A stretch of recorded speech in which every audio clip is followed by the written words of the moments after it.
Do the Symphony of Destruction riff. All right.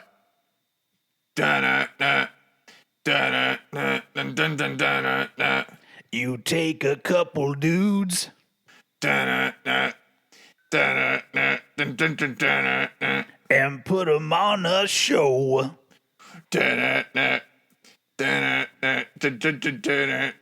Ask them to rank some shit. Watch people's heads explode. Explode. Explode. That's his. Just that's as far as I went. If I were better at what I did, I would have written a whole chorus and everything. But that's as far as I went, and I was like, that's good. So yes, ladies and gentlemen, welcome to Cranked and Ranked, where ranking is our business and business is good. Business did pretty well last week. That's true. The Megadeth ranking business is pretty good when it comes to a little show like us or like ours, because we're not. We haven't yet gotten to Joe Rogan size downloads. Maybe one day. Who knows? Yeah. And then we'll have all kinds of corporate sponsorships and other goodies. And then people will be wanting to come on our show. We'll get Dave Mustaine on this show so we can talk shit about his remasters, remixes, and shit. Anyway, yes, this is Megadeth Part 2. Where we're doing the top 8 Megadeth albums in our opinions, although I feel like we're both trying to find that middle ground between what we enjoy and what is arguably good, better or worse about what they did.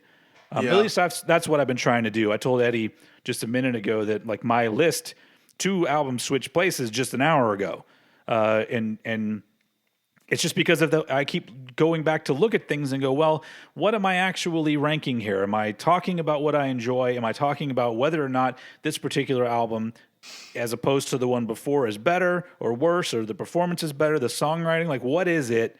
And then I had to switch some things around. So this should be an interesting and fun episode because we're going to be talking about some of my favorite albums of all time. And I'm assuming yours as well. Yeah, for sure. By the way, that's Mr. Eddie Sparxx that's speaking right now. Yo, it's me. I didn't do intros. It's okay. This is part 2. People would probably have already, I don't know. Maybe I suppose they would have heard the first one if they saw part 2 on this. I would hope so, but I think if I was brand new to a podcast, I'd probably go for the top ones just to see, what they say about them. Although I find ranking the bottom ones more enjoyable. But anyway, so today's the top 8. Number 8 down to number 1. Let's jump right into it. What we didn't do last time that we normally do is we didn't talk about where we discovered Megadeth. And, dude. And where I discovered Megadeth, it was around 1989 probably. And I may have mentioned this before. There was a television show on the USA Network called Night Flight. And Night Flight was this weird show that showed like kung fu movies and horror movies and music videos and just everything that they could think of. It was kind of a bizarre hodgepodge of stuff. And that was the show where I first started seeing metal videos. It wasn't Headbangers Ball. For some reason, I didn't catch on to Headbangers Ball until probably around 1990. When Ricky Rackman was already hosting, when I jumped onto that. But prior to that, all the metal I was seeing was on Night Flight, and I saw the music video for Anarchy in the UK. Yeah. And that was my first exposure to Megadeth. And I wasn't sold on it then because it's not the best cover of that song. And then I think what finally got me a little bit down the line was I think I saw the Hangar 18 video and I think I've pretty much been a fan ever since then. How about you? For me, I first heard Sweating Bullets on Guitar Hero 5. Yeah. And yeah, pretty much I spoke to my uncle. I said, hey, I really like Megadeth. Have you got any of their albums? And he said, I've got the greatest hits. So he gave me the greatest hits, and I heard all of the songs on there. And that pretty much covered, I think it was from Peace Cells to up to Risk. And I just loved everything on it.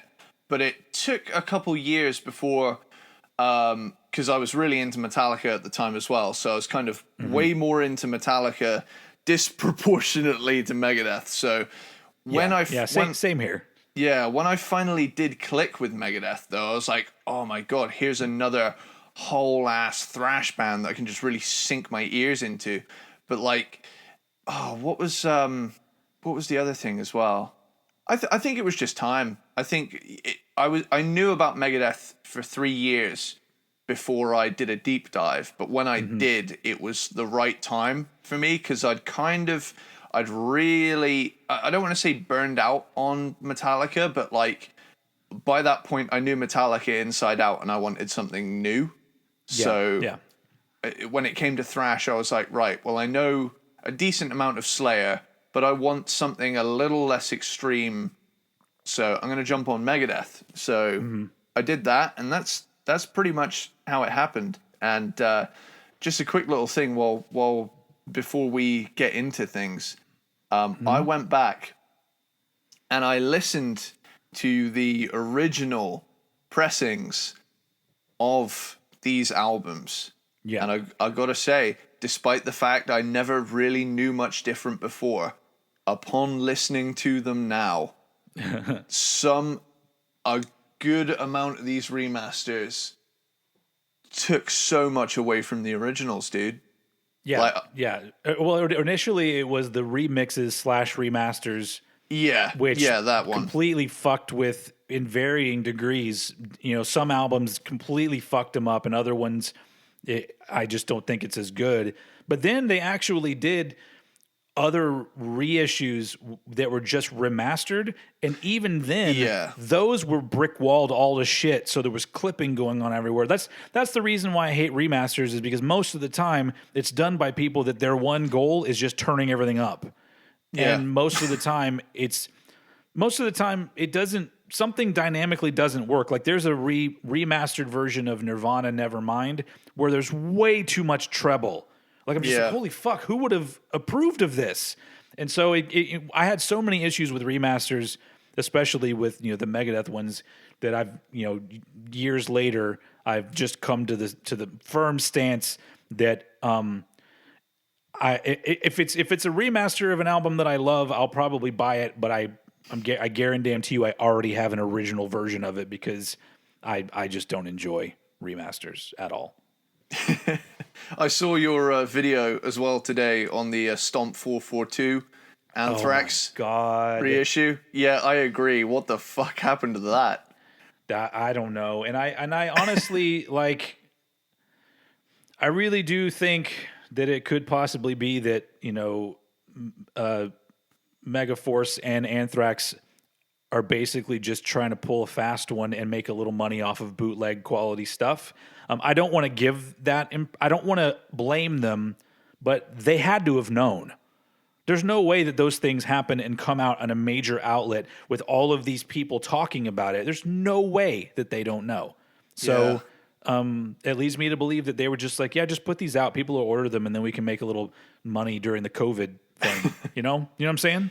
Yeah, it could be. So anyway, but we'll get to Anthrax one day, which will be a total blast for sure. But today it's the second half of Megadeth, the better half.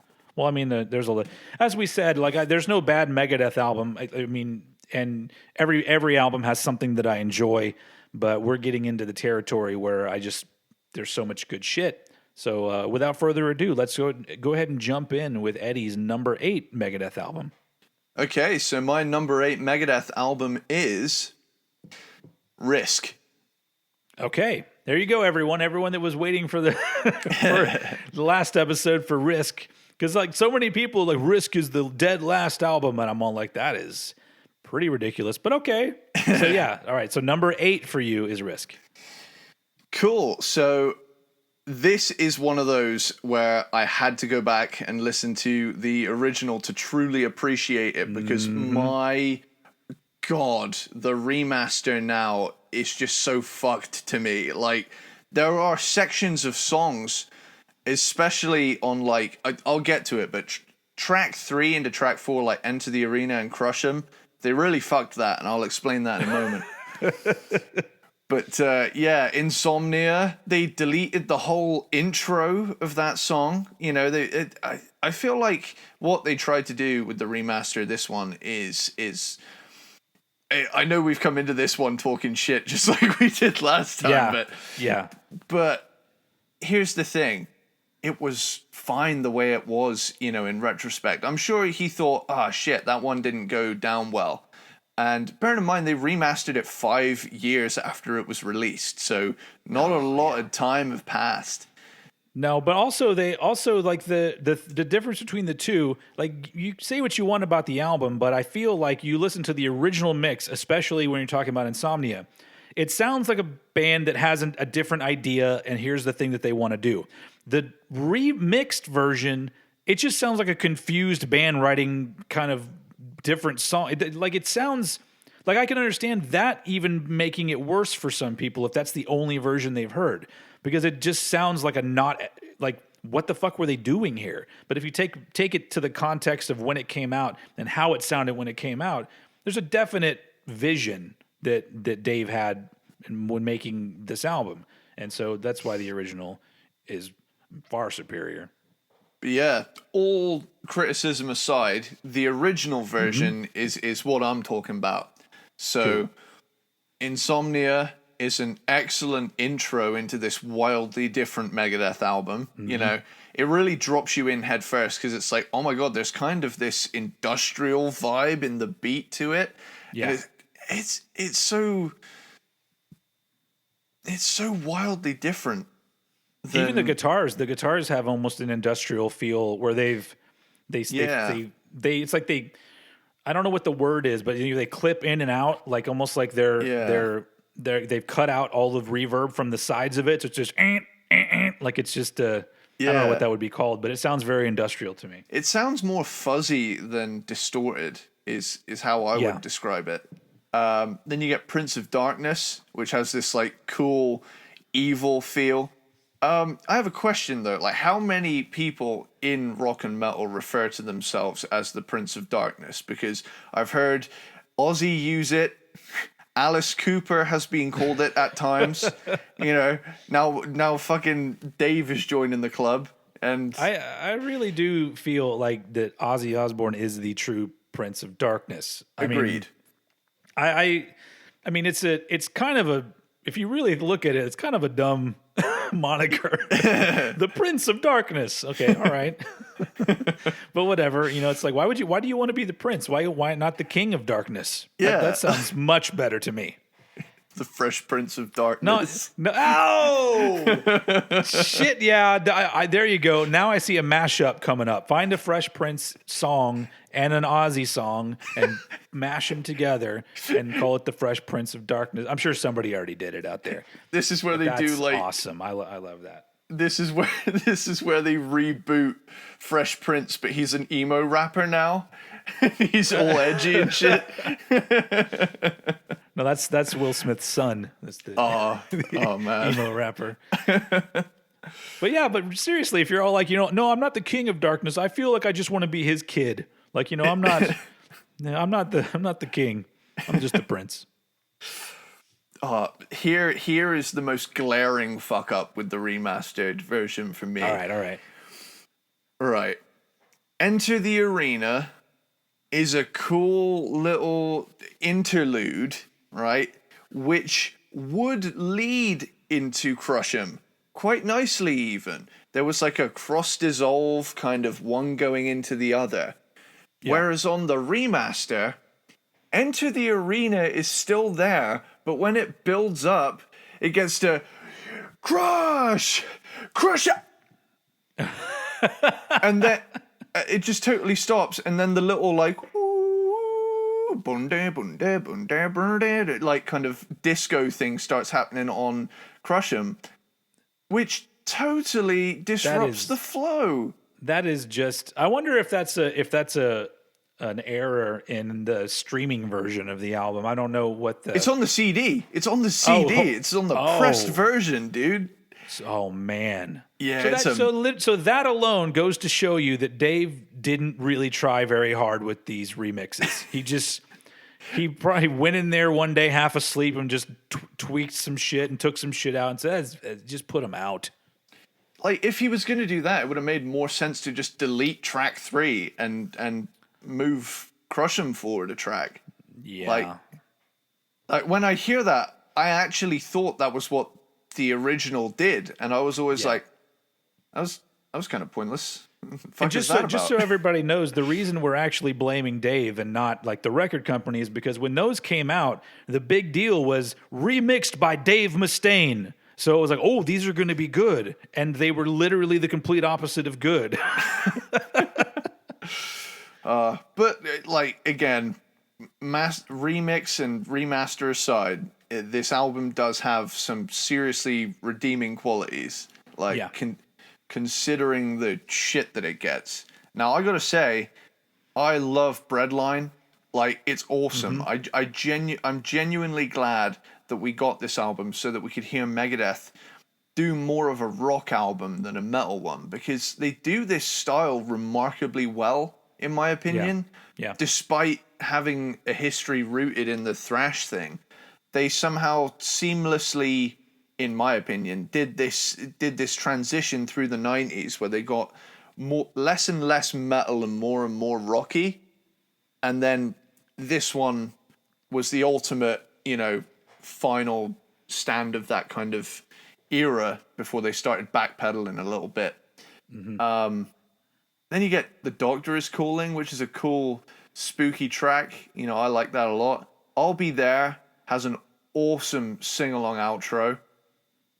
Wanderlust is their Dead or Alive. It sounds a lot like Dead or Alive, but in a good way. Ecstasy is a catchy, poppy tune. No metal in sight on this song, but it's still fun. 7, to me, feels borderline Guns N' Roses towards the end. Like, almost like how Paradise City really erupts at the end with that, crazy solo kind of thing. Mm-hmm. And then you get the little duo, the little suite called Time. And Time, the Beginning, is a somber and genuinely mature sounding track, which leads into Time, the End, which fittingly was the last track I listened to for these episodes. I actually had a certain order of albums. Yeah. So I listened to all of the later albums first because I was more familiar with the old ones and I wanted to make sure that I had all my notes down for the first episode. But yeah, it's a cool closer, especially the I see Chronos, like his eye. It's like, it sounds genuinely cool. The songwriting on this album is really good, in my opinion. Like it may not sound like quote unquote Megadeth, but like an album on its own, like people say that about a lot of albums. If a different band had made it, I think that it would have gotten a lot more respect because it's pretty damn good. Yeah, I agree. But yeah, that is my number 8 with Risk. Awesome. But so clearly I also like Risk, so much so that Risk is not my number 8. No, my number 8. So this is interesting. I guess these first couple aren't too interesting because it makes sense to me. But my number 8 is Cryptic Writings. So this is interesting though, because anyone that's listening to this, if you watched my Megadeth album ranking last year, the video version I did, Cryptic Writings was way lower on the list. Now it's in the top 8.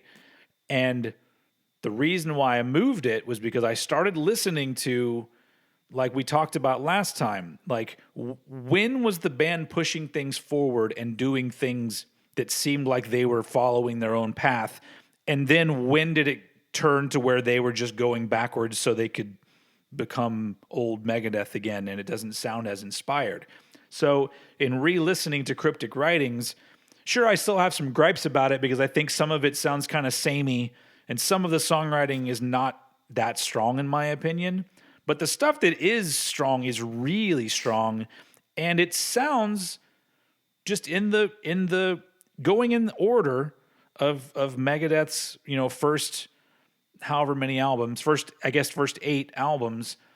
This one, it just feels like the next logical step from Youthanasia, with kind of paring things down and getting more melodic than before. But there's even some like faster shit on here too, and it doesn't seem like, oh, we got to throw this in here for good measure. It just seems like naturally that's how the songs happened.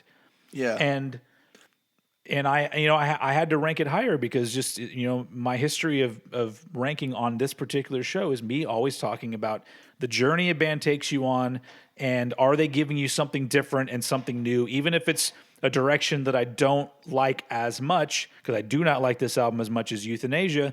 But at the same time, I'm like, yeah, this, it sounds way more inspired than anything they've done in the past 20 years. So, I had to give them some credit. But there are a lot of strong songs on here. Obviously, you got I think people love, Trust and Almost Honest. But those songs to me, while I do like them, it almost seemed like Dave had kind of a structure of the kind of song he wanted to write, and he kept doing different versions of it. So, like Symphony of Destruction, Angry Again, Trust, Almost Honest. It's like a mid-tempo rocker with a melodic chorus kind of thing. And it's almost like it was a work in progress. He's just trying to knock out a fucking hit song, which I guess he did talk about in his book. And honestly, I don't understand why songs like Trust and Almost Honest didn't become huge hits, because they're really well written. I mean, they're pop songs to me, with metal riffs kind of sprinkled in. Yeah. But yeah, Cryptic Writings to me, it just it's enjoyable to listen to in the story of Megadeth, and really a lot of it has to do with or I guess just sounding like they're not trying to do some other band or some other version of themselves. They just did what they did, which a lot of bands were doing at the time. And honestly, I enjoy all of those albums. Whatever path the band took, depending on who we're talking about. If we're talking about this album, or if we're talking about Testament doing Demonic, things like that, I don't really care. I'm just even if it does feel like, well, why did they do this? This is totally different. It just feels like, okay, well, why would they not do anything different? If you're in a band and you've been doing a band for 10 plus years, you got to switch things up, or you're going to get stuck. Yeah. And sometimes switching things up does bring you back to a more honed in version of what you were already doing. And in other cases, some bands, I guess, never looked back, and then some bands eventually came back. But I really do think that Megadeth, as much as I don't know. I don't think I've heard Dave talk about Cryptic Writings. I don't really know how he feels about it now, but it just feels like an honest album from a band that were just trying to, I don't know. I know what they were trying. They were trying to do something unique for themselves, and so that's why I enjoy it, and that's why it's my number 8. Cool. So my number 7 is So Far, So Good. So what? I had to read that. I had to read it in Dave's voice. That was good. So, Into the Lungs of Hell is a kick-ass instrumental to kick off an underrated album, in my opinion. Minus the horns. Another ridiculous choice in the remixed version is that this perfectly fine song, they had to throw in some horns doing the I'm just like, and they sound fake as fuck. They don't even sound like real horns. So I'm told someone said that they're in the mix, but buried like right at the end of the mix. So they're in the original. You just can't hear them as well. Yeah, I think they're in there, but I could be talking out of my ass right now. But I've seen a few people say, "Oh, I think they were in the original. They're just buried because they thought it was a bad idea." I'll have to go back and really listen, but I don't remember them at all. I've heard that a lot. So anyway, in a way, I actually, I gotta say, like, when it comes to the remasters, I do get kind of a little smile on my face when I hear that, because it is kind of like it is kind of a ride into battle song, I can't lie. But, you know, it does sound silly, so I can see why, I do see why people can have a reaction to it. Set the World Afire. Now, the verse riff in this is the only riff that could possibly rival my love for the Conjuring breakdown riff. Like these early thrash, like Megadeth albums, when they would break down to a like slight mid-tempo riff, it hits hard. I think it's because it comes like right after something that was really fast that it hits that much better. Because like they have like that, and then it just absolutely fucking rules. And I think Steven has completely frozen. I'm the host now. Come on, Steven, send me the link. Hello, invitation. It's me again. That was weird. Yeah, I did some pretty good ad-libbing. I'm afraid you're going to have to leave that in. Just so everybody knows, clearly there was a technical malfunction, and I had a cat filter on and everything. Like it was crazy. Anyway, so let's where were we? You were talking about the riff in Set the World Afire. Yeah, Let's pick it back up. It's okay. I think I kind of covered it when you got face freeze, so it's all good. Okay, cool. You'll hear it in the final cut. Yeah, I'm sure it was great. I'll take your word, and I totally agree with whatever it was that you were talking about. Let's move on. Cool. So, Anarchy in the UK. It's a Sex Pistols cover, and it's fun. Mary Jane. Does it bother you at all that he gets most of the lyrics wrong? I think he was kind of... Yeah, I think he was kind of like trying to adapt it to like a US perspective, but because, you know, he'll say USA, you know, things and stuff. I don't know. Well, no, he does things like... There's a point where he says the phrase "no dog's body," and I'm like, that's not even the fucking. What is a dog's body? It's like I think he didn't. So here's the thing: he gets all these different lyrics wrong.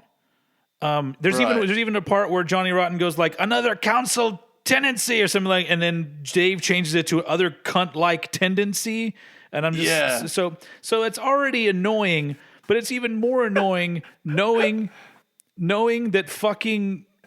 The guitar player of the Sex Pistols was there. He's on the track. That you could have asked him what the fucking lyrics were. Yeah, Steve Jones plays on the song, and it's almost. If I were Dave, I'd have been like, "Hey, can you check these lyrics out?" Because I mean, I guess back then there was no internet, so he had to listen to Johnny Rotten and listen to what he was singing. And there's another one too. There's another part that's like, oh yeah, he says shopping spree, and that's not the original lyric. Anyway, I'm sorry, I'm nitpicking, but it's only because I love that first Sex Pistols album so much that when somebody does a cover, I'm like, you got to fucking prove yourself, bitch. I'm not gonna take this lightly. Anyway, I think in a way, I'd like to flip it on its head a little bit. Can you imagine if what's his name? The Sex Pistol guitarist, Steve Jones. Steve Jones. Yeah, that's the one. I like to think that he heard the wrong lyrics and thought it was funny, so he was just fuck it, no, let's prank him. I'm so yeah. Yeah, this fucking American cunt is getting. I can't do a British accent. God damn it! It's okay. You get the pass. Yeah. I did call him a cunt. Although wait, no, he wouldn't call him a cunt because a cunt's not really an insult over there. It depends. It's a regional dialect. I feel like it's weird. It's two different terms for vagina, but I feel like if you call somebody a cunt, sometimes you're being loving, but if you call them a twat, it's always bad. Yeah. It's like no, that's the bad vagina. Yeah. All right, sorry. That's okay. We've got Mary Jane. It's got some melodic bits, some crazy bits. 502 is an awesome car chase song. I find it hard to stay within the speed limit to it. I can't lie. Yeah. Kind of puts me in a mindset that I can't turn off. In My Darkest Hour, that spider crawl riff is fucking juicy. You know, like, da, da, da, da, da. And like the evil harmony that goes along with it. I remember sitting down and I had to learn it on guitar because I was like, that is one of the most sinister sounding things I totally forgot. So that was actually the second Megadeth song I ever heard because that song is in the movie Decline of Western Civilization Part 2, The Metal Years. And when I was a kid, I was a young, like probably 10-year-old, 11-year-old kid, and I watched the fuck out of that movie. I thought it was amazing. I still think it's amazing today. So that was some of my early Megadeth was that song. Oh man.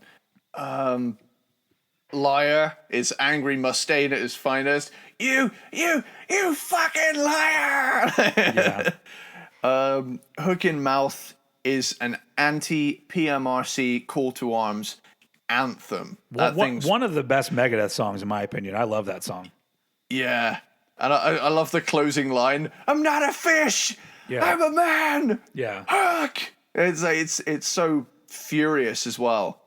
But yeah, I feel like it's one of those, I think I've used this analogy before. It's a sandwich album. It's sandwiched between two highly successful ones, and this is like it's kind of less successful filling.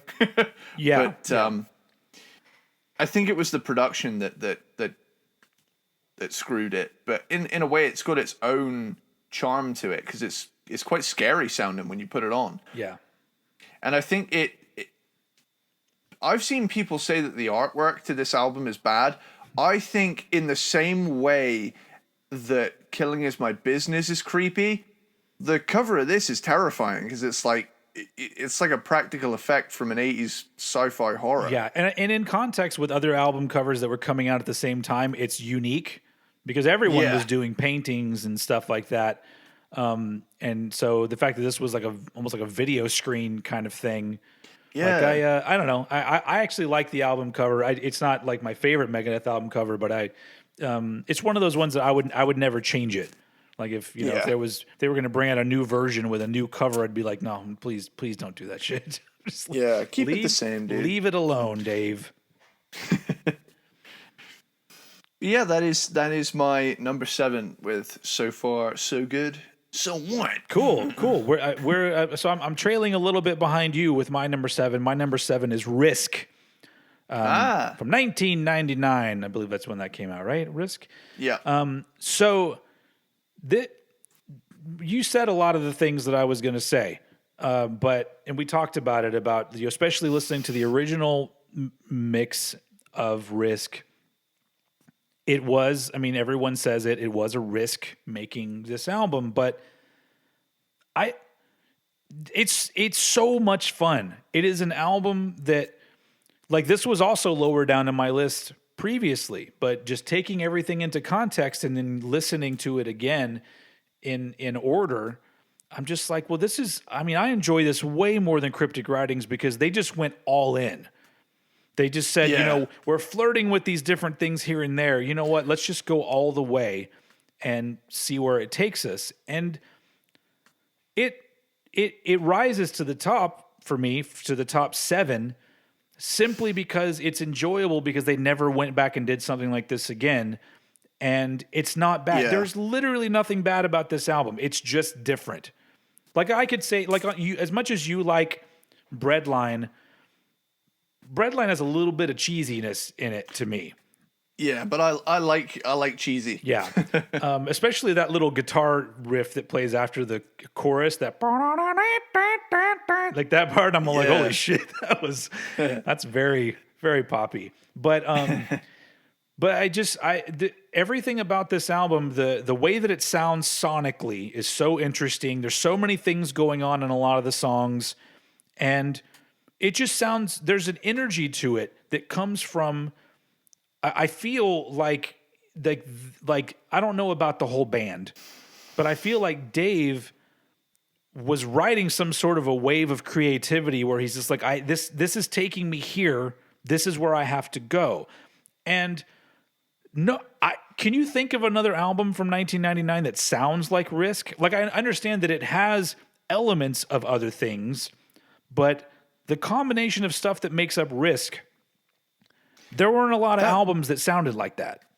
Yeah, I think this album would have been way lower down if he'd just copped out and hopped on the nu metal thing, but he was still doing, there isn't an ounce of nu metal on this record. And I think that's another reason why I like it, because by 1999, Korn were superstars.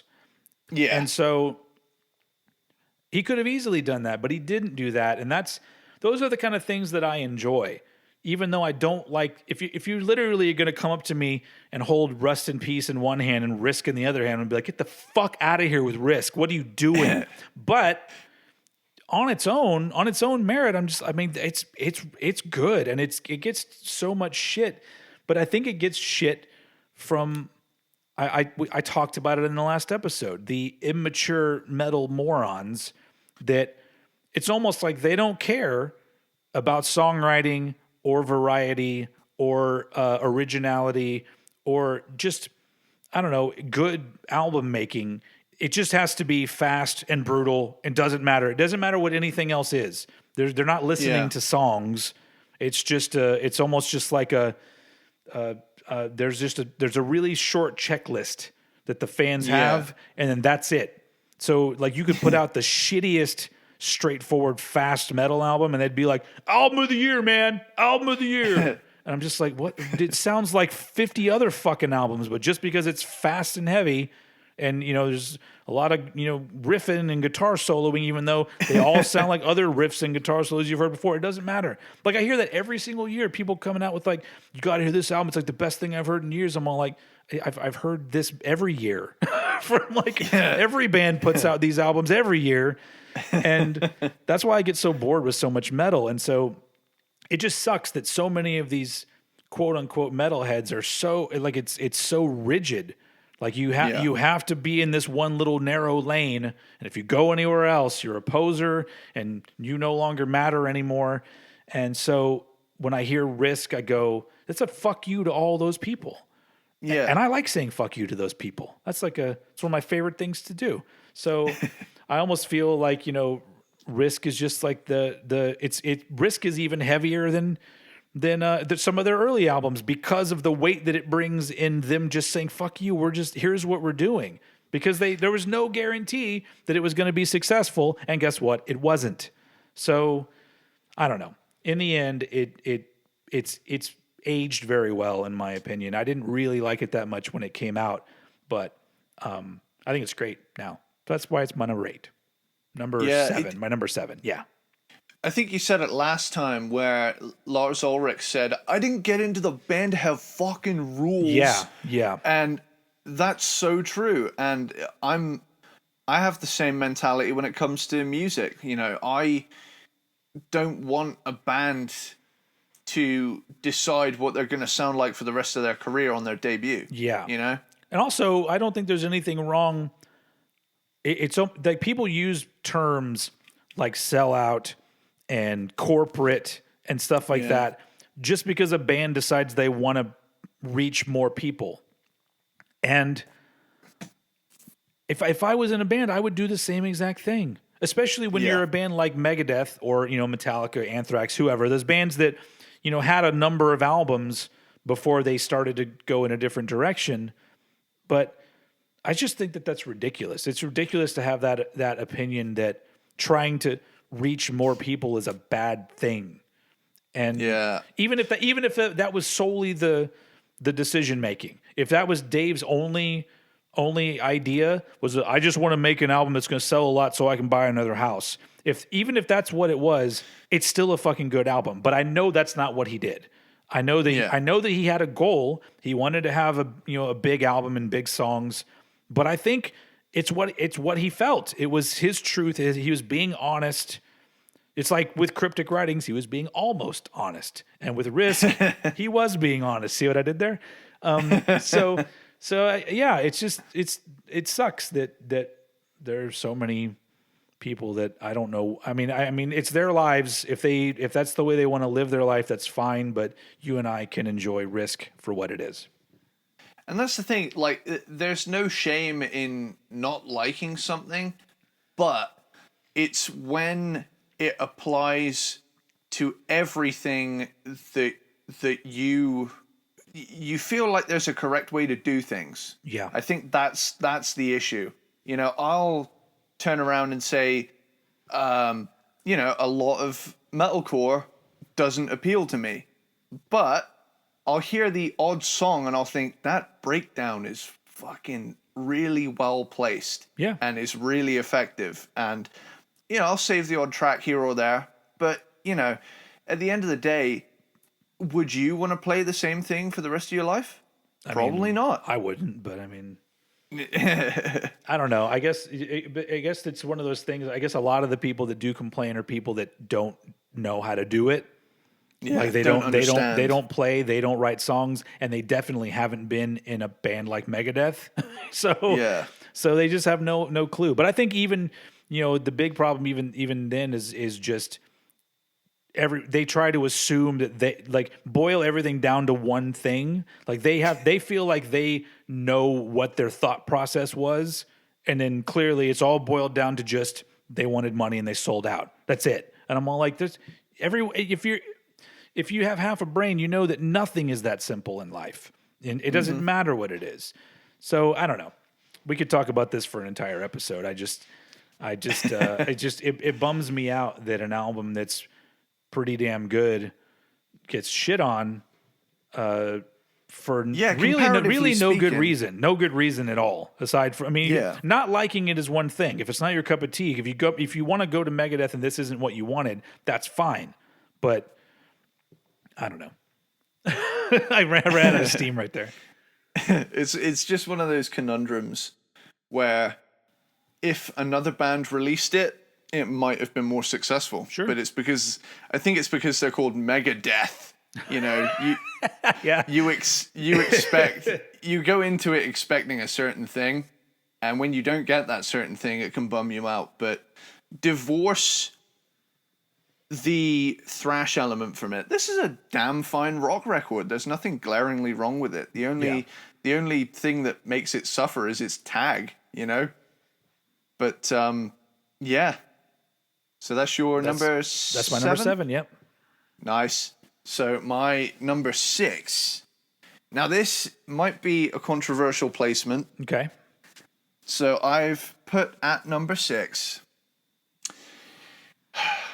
I'm hanging on to my seat because I know that the thrash police are going to come and kick my ass. Peace sells, but who's buying? Yeah. I'm not going to protect you. I'm going to let them come for you right now. Okay.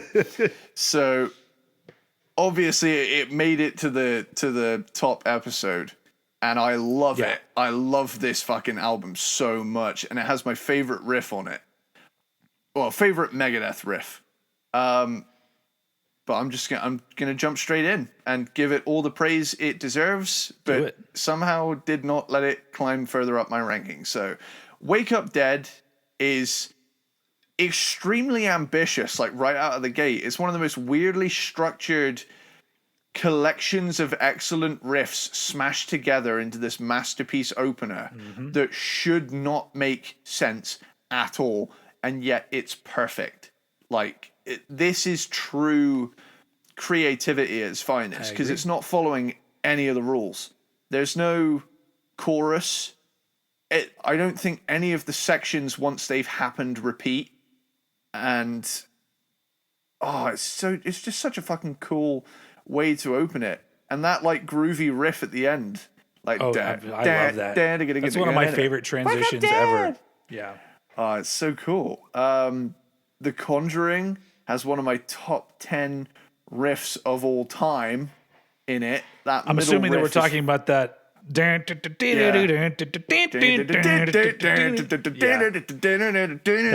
fucking tasty. It's so well placed. My God. Yeah. It's fucking killer. Peace Sells. Now, GTA gets a plug, but this time it's for Vice City instead of San Andreas. Oh, okay. And this is on the V-Rock radio station. And it's part of like the quote-unquote thrash power hour or something, or like, Laszlo's no commercials hour or whatever it's called. That song will always be, because of my memory and the number of times I heard it, will always be associated with MTV News. Because the MTV News... This is the news. Well, no, it's because the actual MTV News, when they would, like, in between videos, they would break in and be like, oh, here's a little 5-minute news thing or a little news thing where they tell you a story about somebody. And at the very end of it, it would go, MTV News, you hear it, boo-do-do-do-do-do-do-do first. Like, that's the way. They use the Peace Sells riff in the end of it. And I heard that so many times when I was young that I'm just like, every time I hear it, I go, oh, MTV News. Oh man, I know I've already screwed you up today with one thing that you'll never unsee. By the way, I know this is another mention of Kiss on the podcast, but have you ever noticed the distribution of the Kiss logo around the border of Dress to Kill? Once you notice the one missing S from one of the Kisses, you will never unsee it, and it will bother you for life. Yeah, Eddie told me about it, and I grabbed my record and first went, I don't see any problem here, and then I saw it. It says Kiss all the way around the border, and then for some reason they ran out of room on one side, and so it's just Kiss with one S. That album was definitely rushed. Man. This is the other thing that you're never going to unhear. Okay, let's do it. Devil's Island is a galloping, violent thrasher. And at the end, when they're going, Devil's Island! Yeah. I was kind of drunk when I was listening to it, and I heard it as nipple salad, and it fucked me up. Nipple salad! And yeah, good luck on hearing that. I'm just gonna try to forget that. I feel sorry for the listener right now. They're never gonna hear that the same way again. And then you get Good Morning, spelt good morning, as in like death. So like with a U in it, which is fucking edgy. Yeah. And then you get obviously Black Friday is the next part of it. Now this is the quote unquote fourth track half ballad on the album, and I just want to plug it here as well. This has one of the most recognizable lead guitar tones of all time. I've never heard this specific Chris Poland lead tone anywhere else in metal. Yeah. Like, it's got a certain feel to it that's unmatched. Definitely got to give some kudos to Chris Poland. That dude, amazing guitar player. For sure. And here is where he gets another little bit of credit he deserves. Bad Omen, the Pac-Man noise solo is one of the coolest things I've ever heard. That like descending lick where it's like, but it sounds weird. Yeah. It doesn't sound like he's picking it. It sounds, it sounds like Pac-Man just got. Is that hit with a ghost. Poland or Mustaine that does that lead? I don't remember. Either or, but the tone makes it sound that way, and it's fucking awesome. I ain't superstitious. Now, thrash bands in the 80s would do like novelty covers a lot. Yeah. Which is and this is a blues song played through a thrash rig, and it's pretty cool. The 80s were great for stuff like that. But my God, My Last Words still to this day is one of my favorite double kick runs to play on drums of all time. This song essentially taught me the triplet feel on the feet. That is the song that comes to mind when I think about learning double kick. Like, and it burns your fucking calves by the end of it because it lasts so goddamn long. Oh, I bet. Oh yeah, Gar Samuelson is the drummer on this album, and he was insane, absolute madman. But yeah, it's an awesome album, but it's got 5 above it that I love even more. So I can't fault you for that. I don't agree with the placing, but that's the fun of this, is that we don't have to agree necessarily. But I am touching back again on one that you already talked about for my number 6, and this is one where. This is the one where the number 6 and number 5 actually just switched places earlier today, because I had to sit down and think to myself, okay, I'm trying to look at things from 2 different angles, one from what I enjoy and one from what I think is what's better or worse in regards to their catalog and the directions that they were going.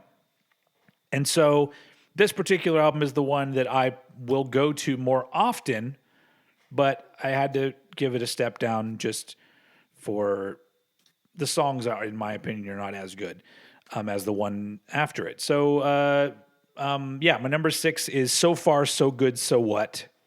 This is getting into classic territory for me, where I like this album. I like how it originally sounded. I know the production of this album is probably my least favorite of their 80s stuff, just the way that it sounds. But over the years, it's just become like, this is what this album sounds like. Like we talked about with the album cover.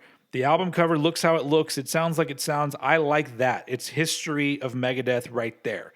When you start fucking with things that I don't like that, because then why did they even put out the album in the first place if you're just going to go and change it later? George Lucas, like, why would you fuck with things? You know what I'm saying? Ironically, the lyric "Little Man with a Big Eraser Changing History" is on this album. Yeah. So like, why change it? I don't understand. But this album is just classic, and like I said, this is my intro into Megadeth was Anarchy in the UK, their cover, and In My Darkest Hour. And there's the reason why this album is a little bit lower for me, even though I do really like it.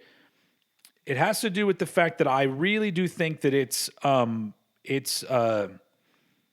uneven, because to me, like, I like all of the song. I like Into the Lungs of Hell, Going In to Set the World Afire. Those are good songs. Anarchy in the UK, I'm a little iffy on that. Mary Jane is a pretty good song. 502 is a pretty good song. And then the last 3 songs are fucking amazing. So it goes from being a good album to ending on an amazing high note with In My Darkest Hour, Liar, and Hook and Mouth.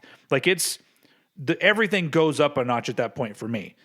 And so, it's like, it's almost like if the album ends and it goes back to the beginning, I go, oh well, these are good, but they're nowhere near as good. Like, and honestly, in listening to it, in relation to Peace Sells and Rust in Peace, some of the guitar playing seems a little sloppy, like especially the rhythm on the rhythm side of things, and not like it's like maybe they just did it through in one take or something, and if there was a little bit of lag or something, they just let it go. I don't know what it was, but overall, this one just feels like like you said, it's the sandwich album. It happens to be in between two amazing albums, and this one's great, but if you're talking about a band starting off with their debut and then going to Peace Sells, the between those two, that is an amazing progression. And then this one's kind of like, we're kind of in the same area, and some of it's a step up, some of it's not. And then they took a much larger step up the next album. So that's why this one, I had to put it down lower, because I just think it's got a lot of flaws, even though I love those flaws now. But But just, I got to be fair. And so that's why, so far so good. So what ends up here at my number 6? All right. So on to your number 5. Right on. Cool. So my number 5, we've cracked the top 5. Now I just want to say, when I structured this episode, each 2 albums, apart from like the top spot, each 2 albums could switch any day of the week. But my number 5, as it stands right now, is Hidden Treasures.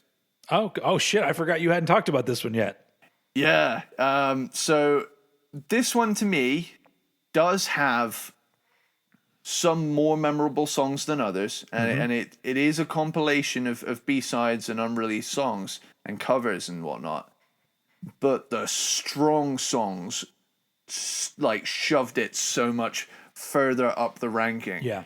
And I'll just jump right in. Do it. That's what I do. So No More Mr. Nice Guy is a fun cover of Alice Cooper's classic song.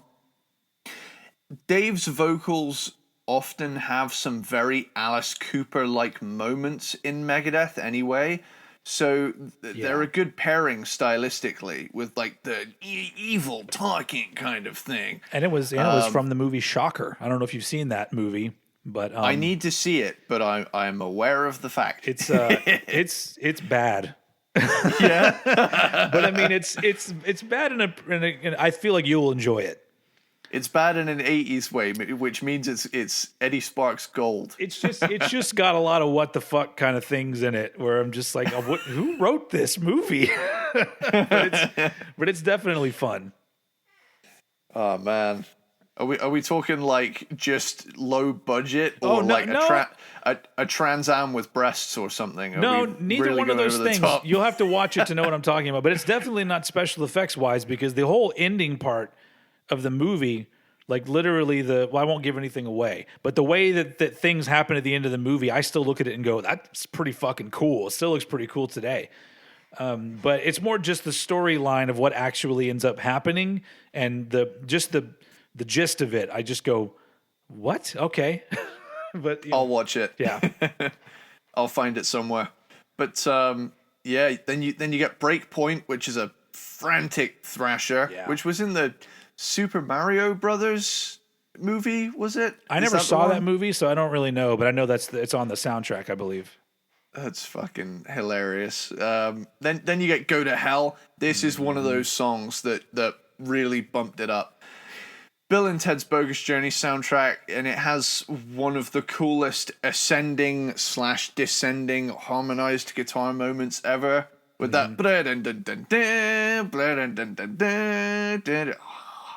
like, even thinking about it now, like I want to go listen to it right now, because now I've thought of that part. And it's very well used in that scene in the movie where the evil Bill and Ted are taking the good Bill and Ted to the top of the cliff.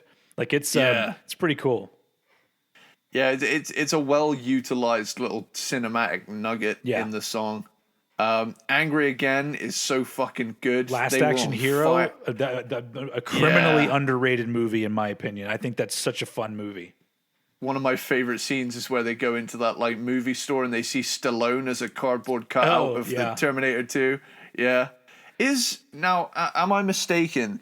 Is the girl in the in the Blockbuster or wherever they are the same girl from the Cherry Pie video by Warrant? Oh, Is I that don't Bobby know. Brown? I have no idea. I actually don't I think remember she's in it. who the girl was. Maybe it is. Maybe somebody out there knows. Probably. It's a pretty rocking movie, so I can imagine it. Like, what's the line he says in the car? The fighting the bad guys, the hard rock music. I'm in an action movie. Yeah. Here we go. 99 Ways to Die is my favorite Megadeth song, hands down. Favorite Megadeth song. It's a great song from a great compilation. Yeah, easily my favorite. I think that's what put it on this part of the ranking. That was included on the Beavis and Butthead Experience, which is a fun ride. It's listening to that. It's got Anthrax doing a Beastie Boys song. It's got them. I think it's got White Zombie on it. It's got Aerosmith. It's got a lot of Nirvana. Fucking an unreleased Nirvana song is on there. And it's got little skits as well. Yeah. With Beavis and Butthead in between. It's Run hilarious. DMC. Run DMC is on there as well. That's awesome. And I think Sir Mix-a-Lot. Man, that's a lot of good shit on that. Yeah, I might have to listen to that after this episode. I got an OG vinyl of it. Like, they only released it in a picture disc form. You can get a newer version of it on picture disc. I don't know where you would look for it, but it's just cool because the side A has the cover of the album, then side B is a picture of Beavis and Butthead in a dryer spinning around in a circle. So as your record spins around, Beavis and Butthead are spinning around in the dryer. So it's pretty cool. Oh man. Their cover of Paranoid, I have to hand it to them. It's my favorite cover of Paranoid because of that little blooper at the end of Nick continuing to play the song on drums, and you just hear Dave in the mic, Nick. And then you get a little bit of the real Dave coming out there. Yeah.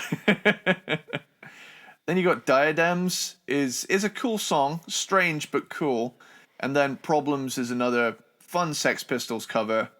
But yeah, that is Hidden Treasures. It's a compilation of a bunch of badass album quality songs. And I think people will be happy we included it too, because when I did my original ranking, I didn't include it because it's not a full-length album, and people were like, what about Hidden Treasures? And I was like, all right, well, now we got it. Now we talked about Hidden Treasures. We have filled the void. Cool. So moving on to my number 5, this is the one that switched places with So Far, So Good, So What, because I went back to listen to it, and I was just listening to the songs and the songwriting and the performances. And once again, I feel like this is kind of an underrated album. My number 5 is Youthanasia. Ooh. And honestly, like I said, if I have So Far, So Good, So What and Youthanasia in front of me, I'm going to listen to So Far, So Good, So What pretty much every time. But I got to hand it to them with Youthanasia.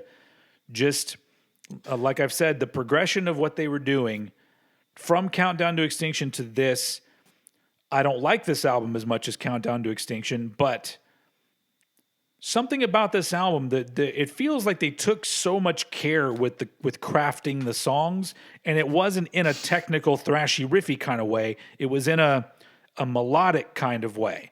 And honestly, this has the best Dave Mustaine vocals of any Megadeth album to me, because he sounds great in his range. It's like I was saying, he can't do it anymore, unfortunately, but he used to be able to do this lower stuff and then this really high stuff. And I think the really high stuff, he got great at it around Youthanasia, where he just sounded like a good singer to me.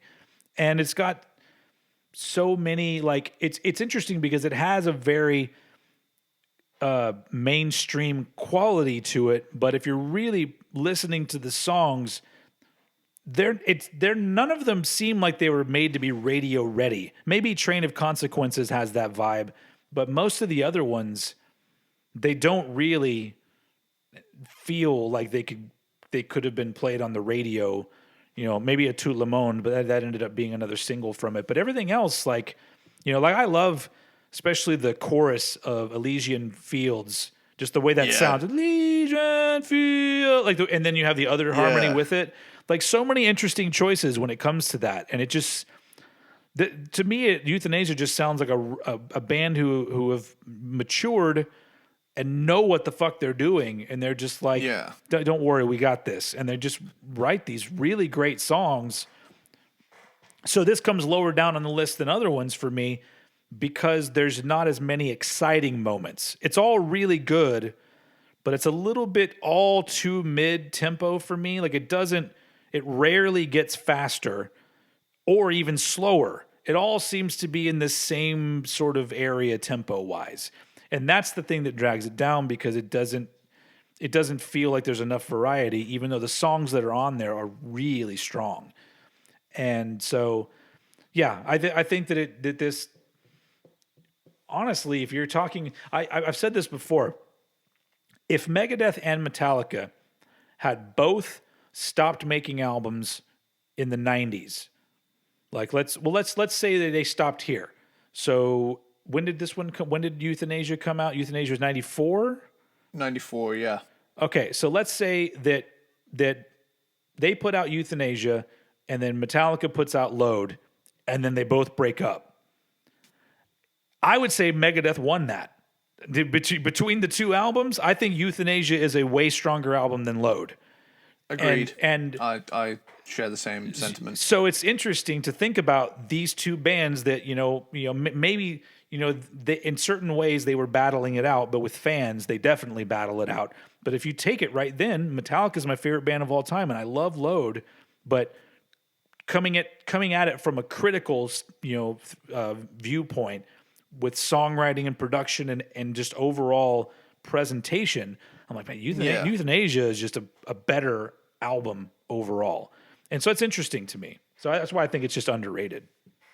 Here is probably my hottest take as a huge Metallica fan. Metallica is also my number one favorite band. But I'm going to have to say, with the notable exception of the Black Album, I think Megadeth won the 90s with the quality and quantity of output. Oh, yeah, yeah.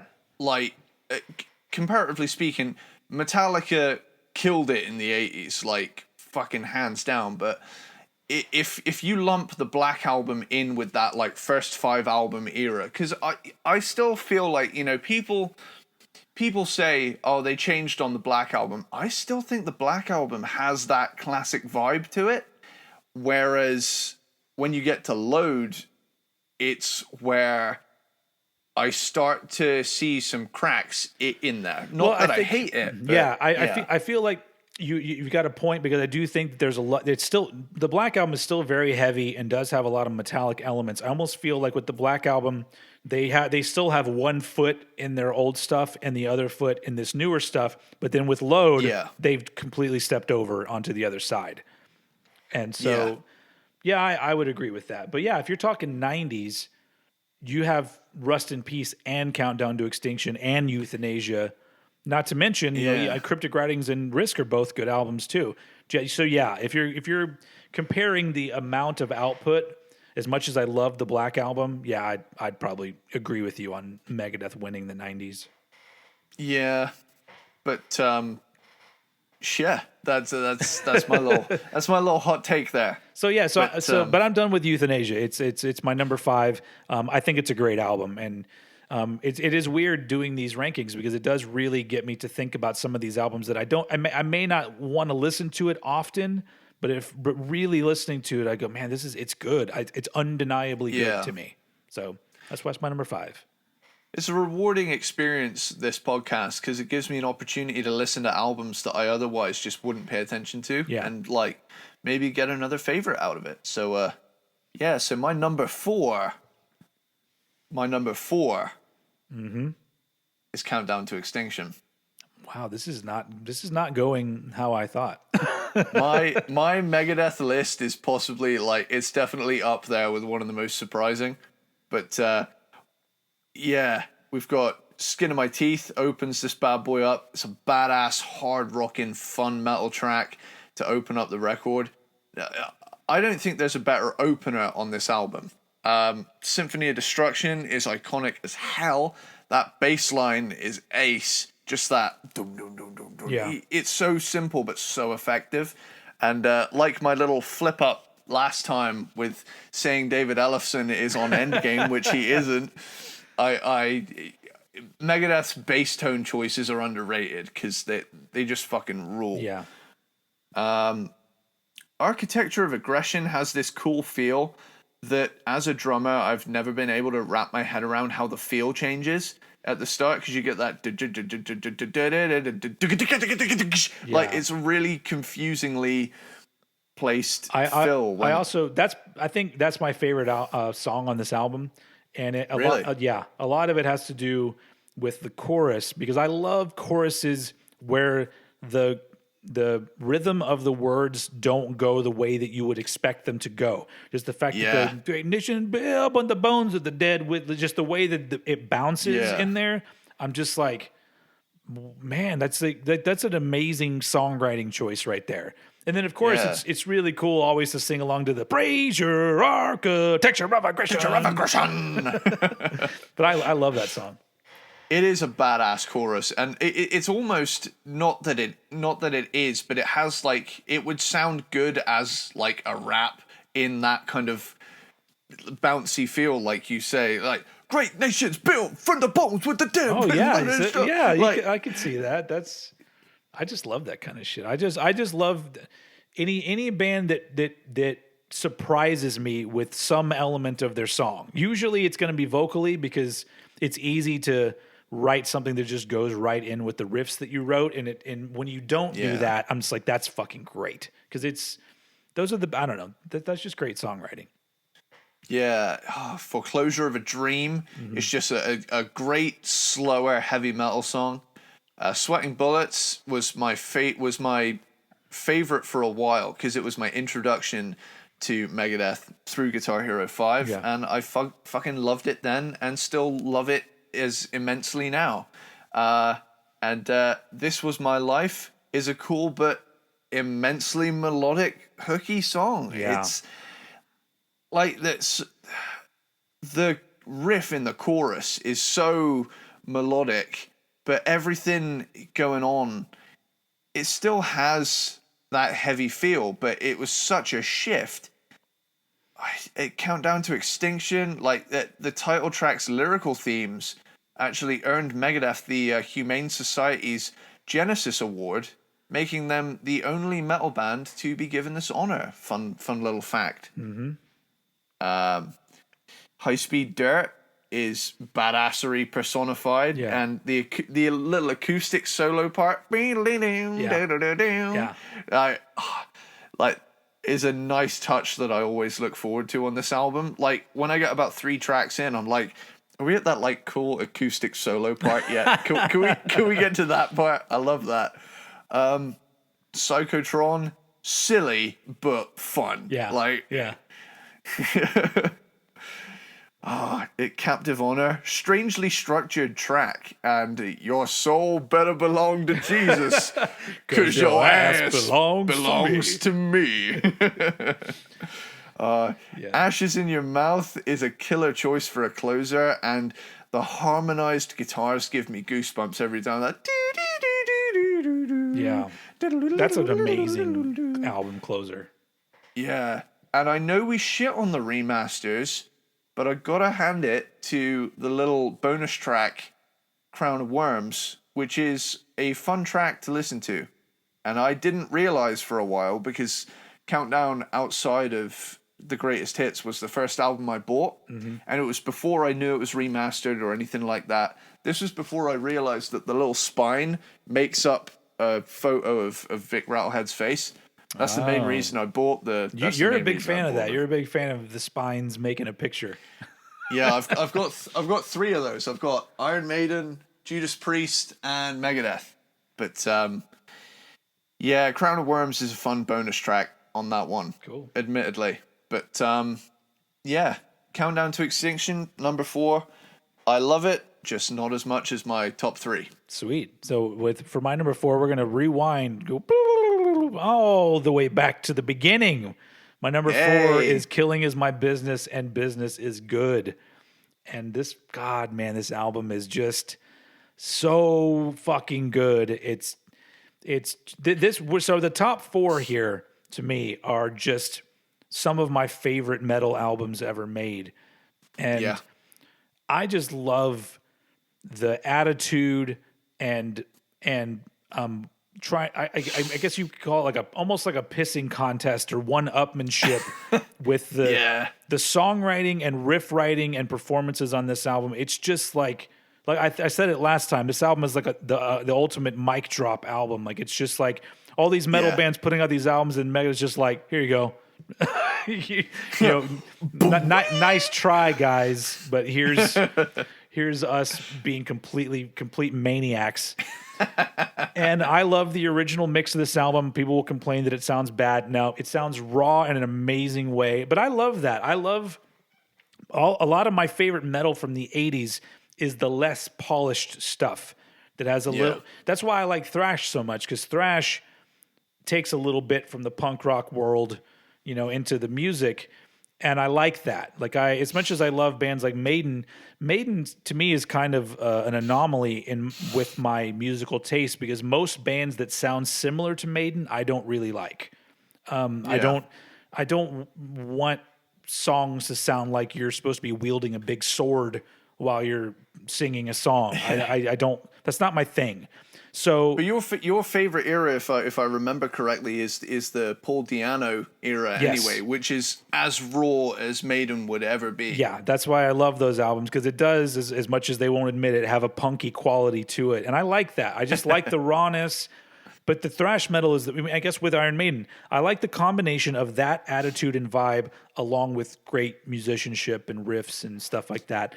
And Killing Is My Business has all that shit. And I like the original version with the original these boots. It's the only cover song that they put on an album that I actually enjoy, and I think it adds to the album. The next 2 albums, the cover songs, I'm like, you can get rid of those. But this one, this is just the beginning of it all. Like, and it's just like when you listen to this album, and then you think that 10 years later, they would be gearing up they would be doing, Youthanasia would have happened 10 years later. That's fucking insane. That is a progression of a band right there. And that's how you fucking do it. Like, you don't get complacent with your shit. But just because I enjoy where they ended up going does not mean that I don't fucking love where they started. And this, man, it's just it's like a fun ride of an album that never gets old to me. And there's still riffs all over this album that I go, I don't even really know how to play that. Yeah. Which, funny enough, the one that everybody brings up is the main riff from Rattlehead, and I'm like, that's not that hard to play, guys. Yeah, that's as long as you can get your as long as if you can pick fast, which I can do, the rest of it's pretty easy. But just that Love riff anyway. To Death. Now that's a fucking hard riff to play. There's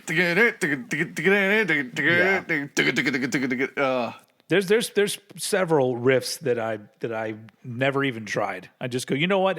And that's the weird thing. Me as a musician and a songwriter, there's a part of me that doesn't want to go past a certain area. Like, I have a sweet spot with songs that I write and music that I play, because I love still being able to listen to things like that and watch guitar players and go, that's fucking amazing. Because I feel like it'd be boring to be like, I could fucking play that. I could do that. Yeah. But I can't do that. And for some reason, that just makes it so much more enjoyable to me. I don't want to learn how to play those songs. And I never will. I'm too old to do that now. But I can play Symphony of Destruction, goddammit. I have like a fun idea for a sketch, and that I just thought of, and it's like a guitar player who is like the most renowned guitar player of all time, and he's like on the top of the world, literally a god, and yet he's depressed because he can play everything. Yeah. There's nothing for him to look forward to. His name is Yngwie Malmsteen. Something like that. I don't like donuts. How can less be more? More is more. I know so little about that guy, but I love that quote. Oh, it's great. Anyway, so the philosophy of 80s metal condensed into a single sentence. Yeah. How can less be more? Yeah. But yeah, Killing Is My Business is great. Amazing debut. I love this album, and it's just it's got the 80s, vibe. Not the big reverb 80s vibe, but the, band on their way up kind of vibe that the more stripped back side. It's just so enjoyable to me. So so that's why it's here at my number 4. Now, here's one you might agree with being in the top 3. All right. Okay, so my number 3 is Rust in Peace. I absolutely agree with it being in the top 3. I agree with it being higher than that. I mean, it goes without saying, Holy War's The Punishment Due is one of the thrash songs. It's one of the best album openers ever, in my opinion. Yeah, like you put the needle down on that thing. Once it's off and running, I'm just like, man, this album is just it's unfuckwithable. Unfuckwithable is a good way to describe this. Hangar 18 is also another one of those the thrash songs. Yeah. But both of these songs are weird at the same time. Like they have a lot of strange changes in them, and with that cool Eastern in the previous song, as it descends with like the and it doesn't have a chorus. Yeah, and then obviously in Hangar 18, it completely changes the feel, like split down the middle of the song. Yeah, like there's that. It just goes full Egypt mode about halfway through. That's the thing, is that people talk a lot about, the big trade-off solos happening in Hangar 18, but I'm fucking more interested in that goddamn riff. Like that every time that part. Oh my God, it's so good. There's so much, like the riffs that they wrote around this time. Nobody wrote riffs like that, and and it's this era. I mean, it's even before this era of the band, but especially when they got Marty and Nick on board, their songs had this thing where Megadeth had a swing that other bands didn't have. Yeah, there's a swing to it that's so cool, and they don't really do that anymore. Unfortunately, it's been years since I've really heard the Megadeth swing, but man, it doesn't really happen much anymore. Occasionally it does, but it's pretty rare. But man, that songs like Hangar 18, the end part of that, just the way that riff, it's so good. It's almost like a rhythmically precise swagger. Yeah, like everybody's in time, but everybody's in time with the same swing. Yeah, so nobody is like remotely off, but they're all just rock and rolling. It's a cool way to put it. Really. And you watch there. You can find it online if you search Megadeth performances from 1990 and 91 too, especially when they went on the Clash of the Titans tour. This lineup of the band, so fucking amazing. Literally 4 of the best musicians just playing these great songs, and they play them faster than they are on the album. But every time I just, I go back and watch this one performance from them from that time period, and I'm just always looking and I go, this is literally as good as it gets when it comes to metal performances to me. I just want to give a little bit of love to the late Nick Menza. Hell yeah. I don't think I ever saw a Megadeth performance where he wasn't smiling his ass off the entire time. And he's a drummer who's not only an amazing drummer, but he's fun to watch also on top of that. Yeah, you knew that he loved what he did, because totally. I've never seen him play without at least a big old cheesy grin on his face. Yeah. You can't see it right now, but I'm smiling my fucking cheeks off, and it's like, but it's in a way that's kind of how he went out to put a positive spin on such a tragic end. Yeah. He died on stage behind his kit. Yeah. and he died doing what he loved. Yeah, I mean it's unfortunate. It's also unfortunate that nothing big happened for him after Megadeth. Yeah. Like honestly, as much as I love him as a drummer, what band was he in after Megadeth? Was there one? Let's do it. Let's do one of our famous live To the researches. internet. Okay, here we go. Okay, so he played on Roads Into the Future in 1986. He played on all of the Megadeth albums up to Cryptic Writings. Gotcha. He did play on Marty Friedman's solo albums, so Scenes, Introduction, True Obsessions. He did a project called Mensa, called Life After Death. Oh, I don't think I've heard that. Memorain, Reduced to Ashes, Von Skeletor, Injection of Death in 1988. That sounds cool. Oh, that's prior to Megadeth for him. Yeah. Delta Naught EP in 2011, and Sweet Eve, The Immortal Machine in 2016, which was the same year he died. Okay. If I remember. But literally when it comes to Megadeth, like he literally came in, did 4 albums, and fucking nailed it, man. Yeah. He sounds great in on all the records. But yeah, where was I at? I'm at Take No Prisoners. Oh, that one's great too. It's a song actually that I almost broke my finger playing on drums. I actually hit my own pinky during a really fast fill. And bear in mind, for those that don't know out there, drumsticks are fucking hard. They're built, they're made to hit something. And I know that you're probably thinking, well, duh, it's a piece of wood. Yeah, no, this thing is not a twig. It is fucking perfectly made to hit shit. And when you do, especially playing shit like this, my God, it hurts.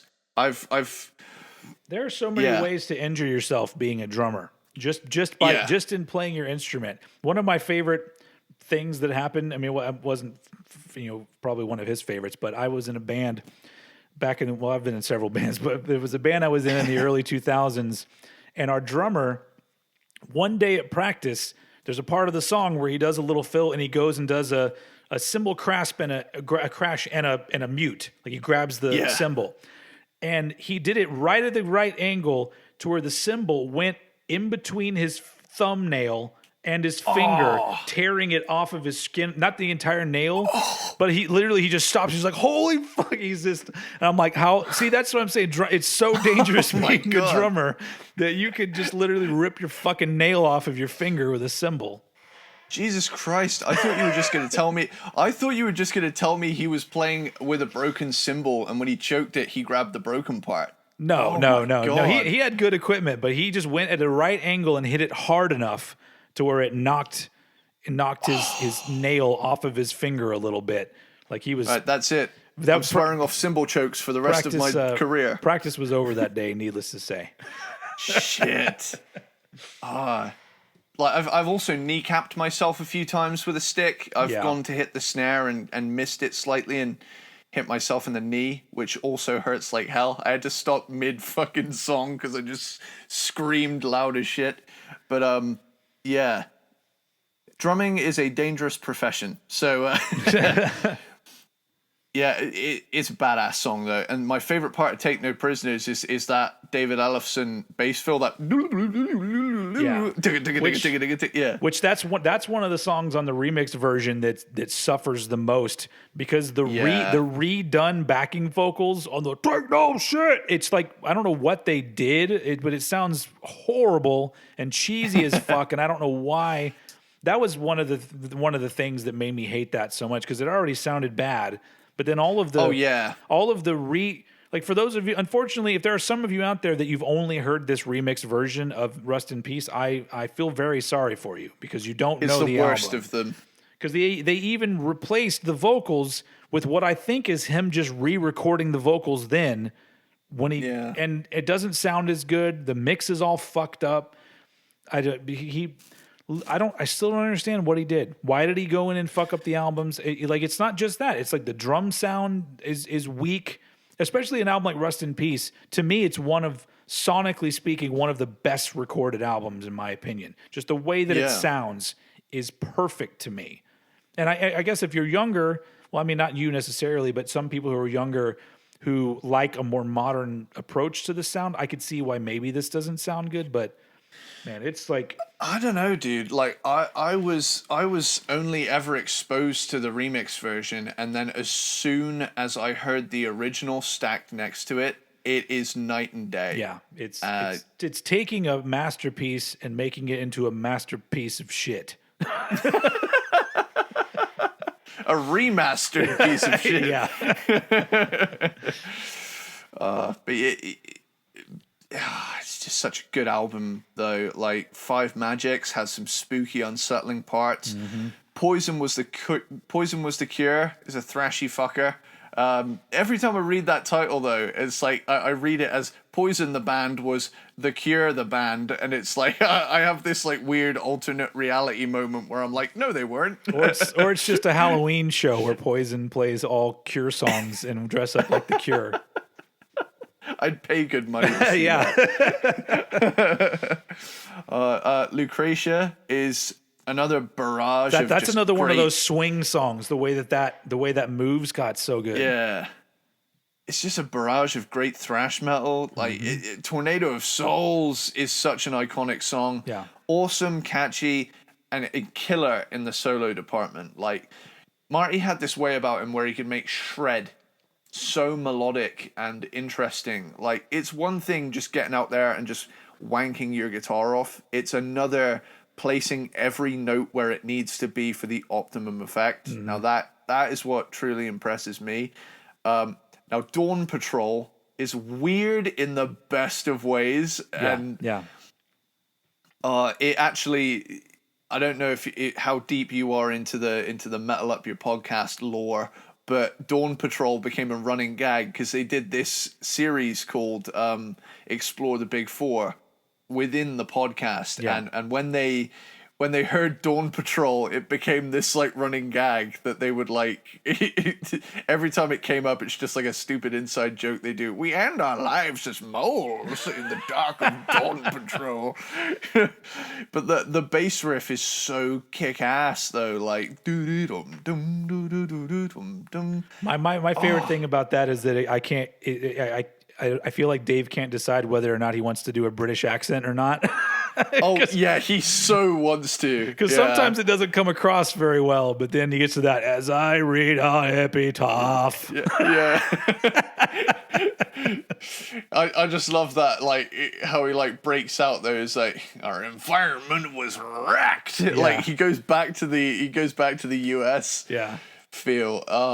It's funny. It's a funny song. It's a smile on my face. It's one of those things that I think, picking it apart, it's like, why is it there? But it's been there ever since I heard this album, and so I'm like, it has to be there.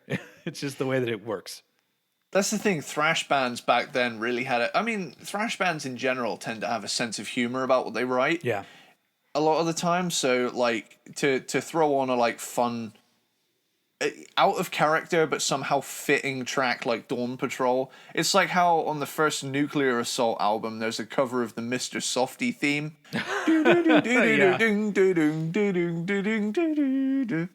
But Dawn Patrol is cool. Yeah. And then finally you get the title track, Rust in Peace.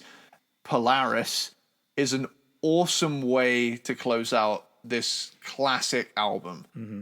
And I love how it like blends Dave's high vocals with his like kind of rant kind of stuff, like bomb shelters filled to the brim kind of thing. And also, like, one of my favorite Megadeth lyrics is rotten egg, air of death wrestles your nostrils. Like, that's just a fucking great line.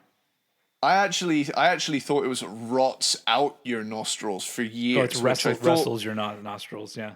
Like, the wrestles part makes it even more interesting. Yeah. It's like, yeah. But yeah, number 3, Rust in Peace. It is unfuckwithable, like you say. it's badass. Yeah. And I can't wait for all the hate mail for my two above it. So that's not my number 3. Because I love Rust in Peace a lot, so you guys probably have an idea of where it's going. But my number 3, this was number 3 and number 2, another ones that they could go either way for me. But in the end, I decided to go with number 3 being Peace Sells, but Who's Buying?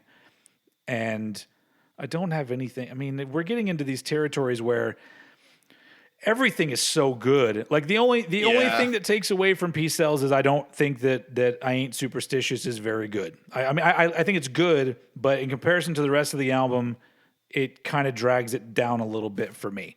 But we already talked about this before with the riffs in this album. Just the ending riff in Wake Up Dead, and then the middle riff in The Conjuring. Peace Sells as a song is just an absolute classic. It's pretty, it's an iconic Megadeth song, but every song has just got so much great shit going on. But also, the reason why I think this album is so great is the same reason why I love Ride the Lightning so much, because the progression from the first album to the second, to me, it's miles ahead. Where they proved themselves, which is like what all the great bands. That's always, anytime I hear a band put out a first album that's really good, I'm all like, I'm not a fan of yours until that second one comes out and you show me what you're going to do. Which follow that shit up. Unfortunately, nowadays, most bands just put out 2.0 of the same thing that they already put out. But Megadeth did not do that. Sure, there's still elements. There's still this sort of acrobatic kind of riffing going on in this album, but it's way more sophisticated songwriting-wise. And like we talked about, there's some odd song structures and stuff and odd choices here and there, but it sounds great. And they really did right out of the gate, especially, with their first album, but then especially going into this, they set themselves apart from the other thrash metal bands. And really, I think that's the thing that made that period of thrash metal so good, because every band, for the most part, up until the late 80s, all of a sudden, a whole lot of bands that sounded similar started coming out, which I do enjoy most of those bands, but especially when you're talking about the big 4, those 4 very quickly figured out who they were and did not just play the game and make the shit everybody else was making. The big 4 are the big 4 because they were very unique and very successful. And there are other bands from that time period that I think, also had their own thing going, but I think none of them were as unique as what the big 4 were doing. I realize that the big 4 term is overused, and a lot of people think it just has to do with album sales, but I really do think that as much as I love, Exodus and Overkill and bands like that, they don't sound as unique to me. Like I can hear other bands that sound similar to those bands, and even in their old stuff just has parts of it that I go, well, that sounds very similar to this other thing that I heard, whether it's Venom or who the fuck ever you want to throw in the mix. But with albums like Peace Sells, it's a band that's just like, we're miles above all these other motherfuckers, and we're proving it not just by being amazing musicians, but by creating an album that you haven't already heard. And so that's why Peace Sells is my number 3. Cool. So my rather controversial top 2 picks. It's not Risk, so it can't be that controversial. It's still above Rust in Peace and Peace Sells. And way above Peace Sells. Yeah. So I'm gonna let you guess. It's between I'm gonna go with Cryptic Writings for your next one. Yep, you nailed it. Nice. Number two is Cryptic Writings. So I'm just gonna jump right in. Do it. Trust is Megadeth's answer to Enter Sandman. All the way from the big drum build up at the start to the riff to that radio friendly approach. It's a fucking tune nonetheless. I feel like I feel like this album at some point, I remember there was a quote. I think I again, this could be some kind of thing I've made up, but I think there was something that Dave said that he wanted this to be their Black Album. So that's why they went for a super commercial but still rockin' vibe. Yeah, okay. Almost Honest is a complete earworm and puts me in a damn good mood. And that's the first song that really highlighted to me how different the original is to the remaster, because Cryptic Writings and Risk, their original production sound is so unique. And then Dave, with his revisionist history remixes, went back over and just gave him the generic metal treatment. This has to be the only episode where even when we get to the top 2, we're still talking some shit about something. I think the thing is, though, it's like, it's because we love it so much. It wouldn't upset me if I didn't love these albums so much. Yes. Yeah. But like even I can listen to the remasters because I'm used to them. Yeah. But after noticing the differences, I think for these 2 albums, Cryptic and Risk, I'm gonna stick to the originals here on in, because they're pretty untouchable. You know, Use the Man is very Alice in Chains in both style and kind of lyrical themes. Mm-hmm. You know, use the needle and those like descending harmonies as well. Mastermind is a fun track with some nice nasal "I tell you what to think" action. The Disintegrators feels like an homage to some of the speed metal that influenced him in the first place. So like kind of the faster Maiden stuff and Motorhead and things like that. I'll Get Even is a cool laid back rocker. Sin is a damn good hard rocker. A Secret Place. Now, I love sitar in metal riffs. And this is the sitar song. I love... Wow, yeah, this really is their Black Album. They threw a sitar. Yeah. Although I don't know if it's an actual sitar on the Black Album on Wherever I May Roam. I think it's a steel guitar. But it might be one of those electric sitar guitars where it's designed... could be, yeah. Yeah. I think it's like a hybrid kind of setup. Have Cool Will Travel. The wheels on the bus go round and round. Oh, man. She-Wolf is tight as fuck. Thrashy, but still really catchy song. Vortex, it has this cool riffy kind of thing with some cool effects in the mix too. Vortex, I feel like they took the riff from Vortex and made a good number of their modern songs with it. That riff is... I mean, they took a lot of stuff from these albums we're talking about, and then changed them up a bit and put them on other albums. Yeah, oh, man. And then FFF, which Fight for Freedom, is a punked out thrasher close to... Sorry, I kind of flubbed my words there. FFF is a punked out thrasher to close out the record, and is very nice. I like very much. Yeah, I have to admit, like I actually appreciate the album a little bit more now than I did, because it is one that I didn't really like, just mostly because I feel like it wasn't. They didn't go all the way with what they were trying to do, especially when it comes when you're coming Youthanasia into Cryptic Writings. I'm like, okay, it's a little bit of a step down for me, but I definitely appreciate what they did and the uniqueness of that period of Megadeth, because it's just, once again, we're taking these journeys with these bands, and you start to, I mean, I guess if you're into it, it's really enjoyable when they hit these periods of creativity, when they're writing things that are more accessible, more melodic, whatever. But I think it's always enjoyable to hear these songs. Cool. But that's not my number 2. Although I guess a lot of people would argue that my number 2 is the beginning of that period. My number 2 is Countdown to Extinction. And I love this album so much. First off, before saying anything else about the album, just in relation to other albums, personally to me, we've talked about this before. There are certain albums and certain songs that immediately make you feel nostalgic, like where you were at the time. And there are Yeah. so many tracks, because I remember going to get Countdown to Extinction when it came out at Tower Records. I bought it on CD. So that was 92, I think, when that came out. So I was, Yeah.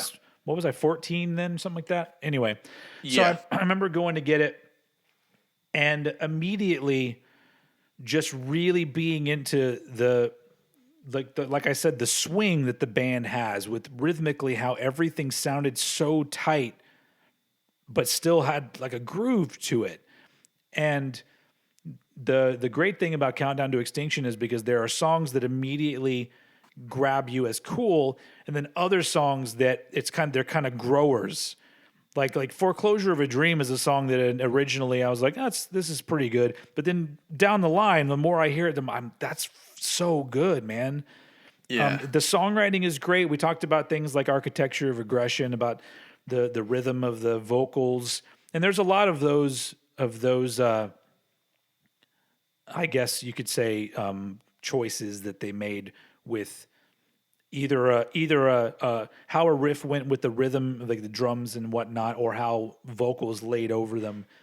And I just feel like even as a Metallica fan back then, I was already a big Metallica fan, but I remember thinking, just like, you hear Countdown to Extinction and then prior to that Rust in Peace, I'm like, well, these dudes are clearly the technically better band.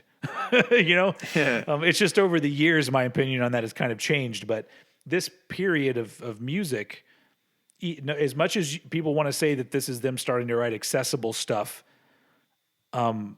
it's amazingly performed and very well written songs, all of them, all the way through. Really, like, if I was gonna nitpick why this isn't number one, the only two things I can think of is the vocal melody on Skin of My Teeth is pretty much the same thing as Liar.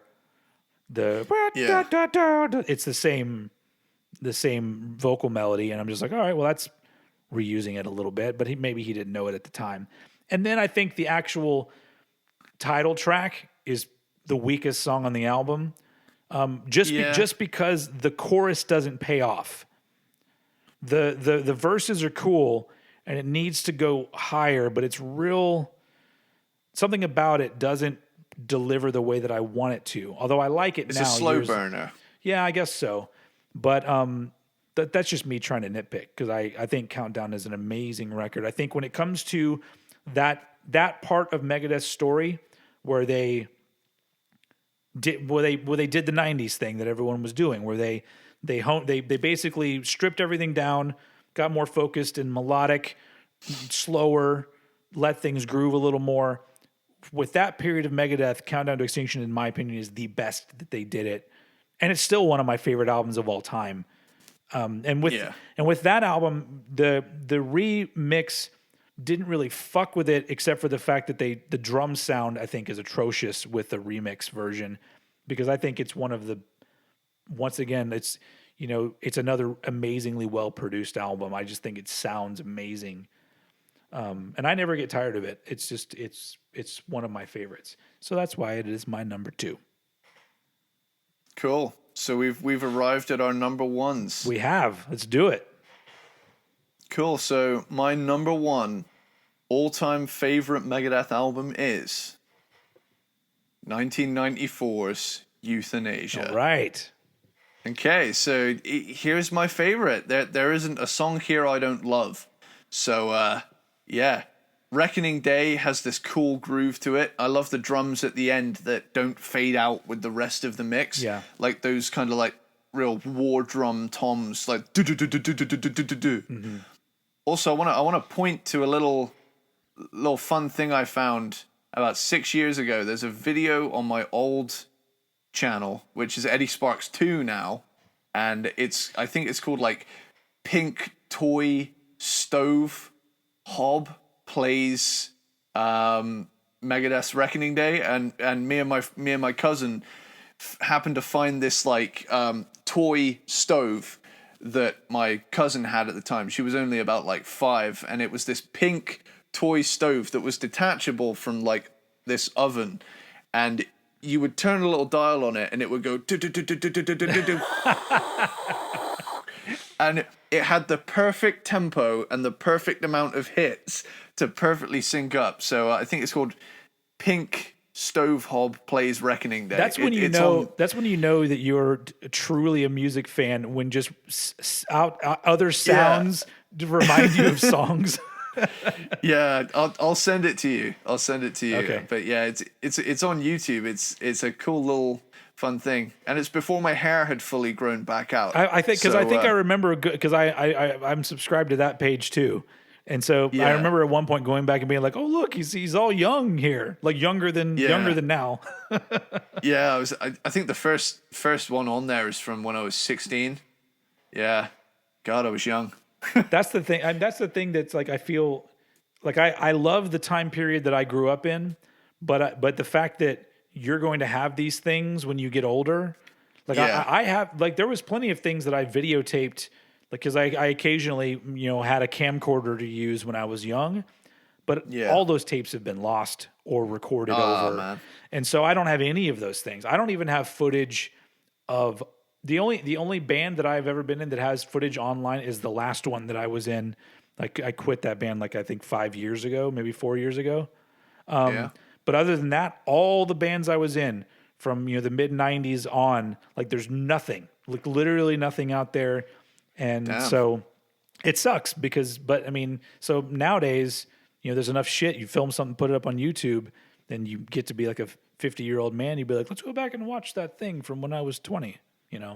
So that's pretty cool. Cool. Yeah. You got Train of Consequences here. It's got that cool jerky riff feel that we've mentioned on here before. Yeah. That's got a good rhythm to it. I love it. Yeah. It's got that swing in it. Really unconventional riff too, because like it's mostly just mutes. Yeah. But it's so creative as well. The melodies on this album are so good. Addicted to Chaos is I love the reverb, the amount of reverb still for 94. Yeah. It was a slightly different kind of reverb, but it was still huge. And a lot of other bands were doing this kind of dry, kind of zero fucking reverb at all, and even if they had reverb, it was like a room. Yeah. This is still has that huge sound. A Tout Le Monde, the original version, the original, guys. Yeah. Tune into part 1 for our shit talking of the re-recording. On the flip side of the updated one, which sucking fucks, A Tout Le Monde. The original is a phenomenal song, easily like top 5 for me, and it's at least Megadeth songs, and it's really stood the test of time.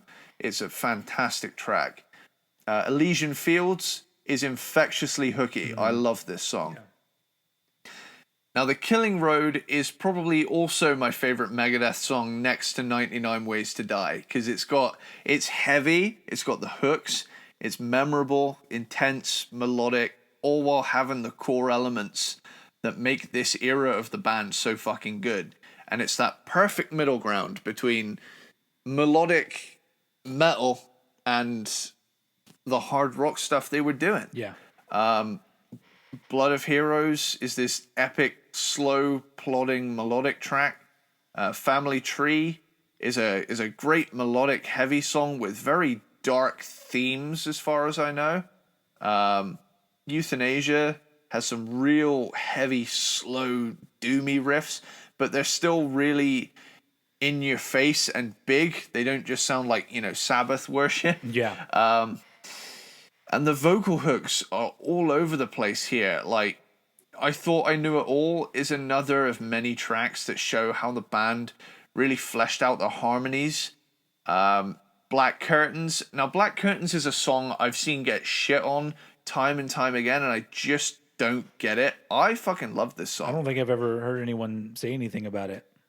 Yeah, I've seen on a few lists. Like I like to do like a preliminary scan of other people's lists when we do these episodes, and I've seen someone call this one of the worst Megadeth songs. No, Oh no, they did way nah. worse. It's heavy as fuck in the chorus, and it has stripper riffage in the verses. It's just got such a good groove to it. Yeah. And then finally we get the song Victory, which is particularly notable for the lyrics being largely comprised of song titles and references to songs from the band's previous 5 records. And it's a nice callback, albeit a bit of a heavy-handed one. It's pretty on the nose. Yeah, that's true. But I've always thought of this as a moment in which Dave is actually acknowledging how successful he really is, regardless of any obstacles and rivalries. Because I feel like a lot of the time, Dave has a tendency to stir the pot, but I feel like here is kind of a mic drop moment, like we said earlier. Yeah. Where it's like, yeah, I made all these kick-ass songs. Yeah. Like, and then just walks away. Which is it's always funny to me. I know well, obviously because we're talking about Megadeth, we inevitably talk about Metallica, but even back when the movie came out, in the scene in Some Kind of Monster, when Dave is talking about, you know what it's like, and people come up to me and tell me I suck because of you, and I'm like, nobody does that. They do it the other way around. like even back then, I was like, Dave, nobody does that. Everybody hates Metallica because of Megadeth.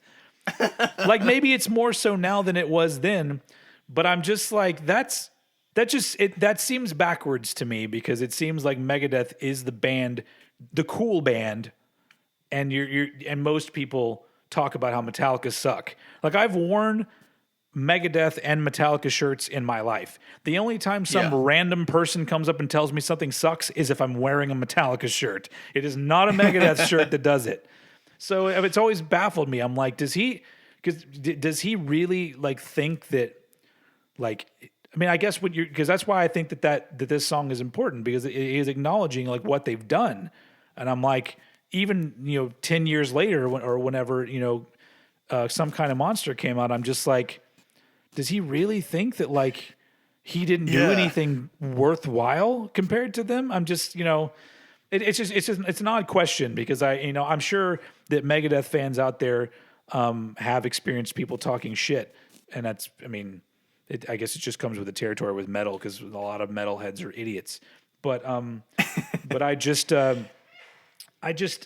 it just baffles me, because I really do feel like, especially once you get to Youthanasia, I'm just like, he's solidified that they are one of the best metal bands there is. So that's more than 99.9% of bands can say,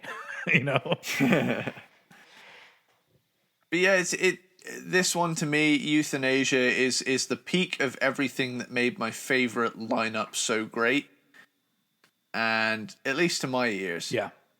And I can see where you're coming from with like the tempos being pretty mid-tempo based, but at the same time, I feel like this is more of a melody album, and I feel like it allows it to shine. Also, it has a mood. I feel like the mood fits the cover art very well. Like it all feels like a really well done album because of that. It feels cohesive.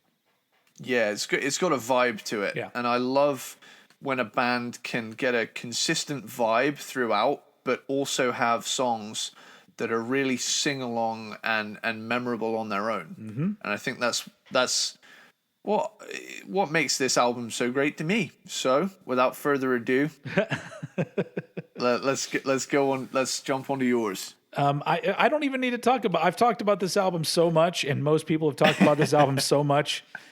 It's probably very uninteresting that it's my number one. My number one is Rust in Peace, and I mean, I feel like it's an album that I could just say Rust in Peace. Good night, everyone, and then we can another mic drop. Because to me, it's the most perfect Megadeth album. Everything's there. Every element that I want is there. The crazy riffs are there. The cool swing that I love is there. Dave's vocals are amazing. It lives in that world where it's still thrash. It's still a thrash metal album, but it's beyond what anybody else was doing. And a lot of bands, like there's 2 albums that I feel like other bands tried to make those albums, and Rust in Peace was one of them, and Justice for All was another one where you hear other bands into the 90s, and I go, oh, they're clearly trying to make one of those. They're taking notes. Yeah. And but I think that with Rust in Peace, it is like it's the kind of album that if I met another musician who was really talented and they didn't listen to metal, and they'd be like, well, what's going to blow my mind? This would be one of the albums I would give them. Like, yeah, just let this one play, because this is the I don't know, some of the best musicianship ever put on an album, in my opinion, because there are plenty of albums that I love more than this album that arguably are not technically as good, just when it comes to performances and riffs and song structures and stuff like that. This is just, I've actually had people comment in the past about how they think this is not a very good album. And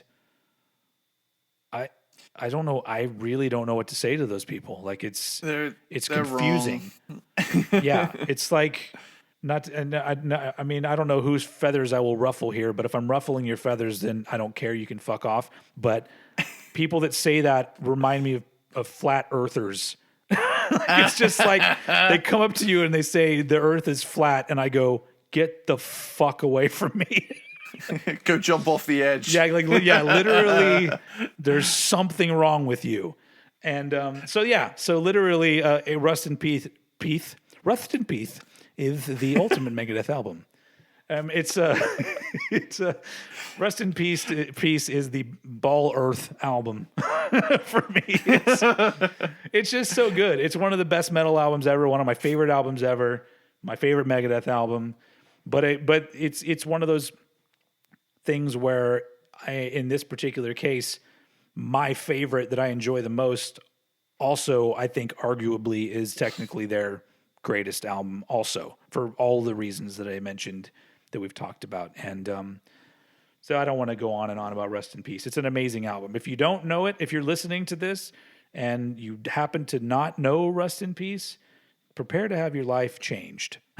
Because it's a fucking banger of an album. And so that's my number one. We're wrapping it up with not a surprise at all if you've watched my channel. Awesome. Anything else to add before we wrap up this episode? We passed the 2-hour mark a while ago.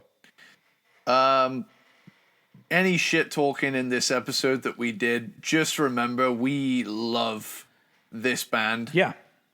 Like it's just a little fun little extra bit of hot sauce to put on the on the old chicken wing that is Cranked and Ranked. There's something to be said about a band that you love so much that even the albums that you think aren't very good, you're still going to listen to them. And it's like I said on the last episode, when Megadeth puts out another album, let's say they are like, well, here's the premiere of the new Megadeth single, and if I hear it and go, that's okay, guess what? I'm still ordering the fucking album because it's Megadeth.